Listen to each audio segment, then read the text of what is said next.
Selamat pagi Ibu dan teman-teman semua.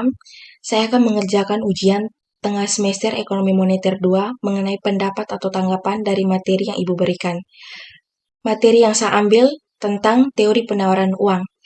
Sebelum itu, perkenalkan, nama lengkap saya Maria Magdalena Letek Making, NIM 311190191, kelas B semester 6. Tanggapan atau pendapat saya tentang teori penawaran uang ini. Menurut pendapat saya, teori penawaran uang ini sudah banyak para ahli yang mengemukakan berbagai teori mengenai penawaran uang ini. Di dalam teori penawaran uang ini, banyak membahas mengenai pengaruh penawaran uang terhadap mekanisme pasar barang. Tidak hanya dalam pasar barang, melainkan di dalam pasar uang juga ada istilah penawaran. Akan tetapi, istilah penawaran yang ada di dalam pasar barang dan pasar uang memiliki definisi yang berbeda. Selain itu, penawaran uang memiliki dua arti sempit, yaitu secara sempit, penawaran uang diartikan sebagai jumlah uang kartal dan uang giral yang beredar pada suatu waktu tertentu. Singkatnya, penawaran uang adalah jumlah uang yang beredar. Sedangkan secara luas, penawaran uang diartikan sebagai jumlah uang kartal, uang giral, dan uang kuasi yang beredar pada suatu waktu tertentu. Di dalam pembahasan mengenai penawaran uang juga ada dua hal yang harus diperhatikan, yaitu istilah uang dalam peredaran dan uang beredar. Kedua istilah tersebut memiliki arti yang berbeda. Uang dalam peredaran merupakan seluruh jumlah uang yang telah dikeluarkan dan diedarkan oleh bank sentral, baik itu uang logam maupun uang kertas.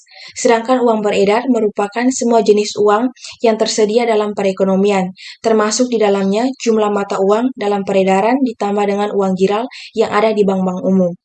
Selain dua hal tersebut, penawaran uang juga berhubungan dengan peran bank sentral sebagai otoritas moneter. Penawaran uang merupakan salah satu usaha bank sentral untuk menjamin kelancaran sirkulasi jumlah uang beredar di tangan masyarakat agar lebih efisien. Sehingga besar kecilnya penawaran uang dipengaruhi langsung oleh otoritas moneter, atau dengan kata lain, penawaran uang tidak dipengaruhi oleh tingkat suku bunga. Teori penawaran uang juga dipengaruhi oleh beberapa faktor, yaitu yang pertama kita akan melihat tentang kebijakan bank sentral, di mana hal ini dijelaskan bahwa besar kecilnya penawaran uang dipengaruhi oleh bank sentral. Yang kedua, tingkat pendapatan masyarakat. Dasarnya semakin tinggi pendapatan masyarakat, maka akan semakin banyak uang yang dimiliki oleh masyarakat, sehingga jumlah uang yang beredar juga semakin tinggi.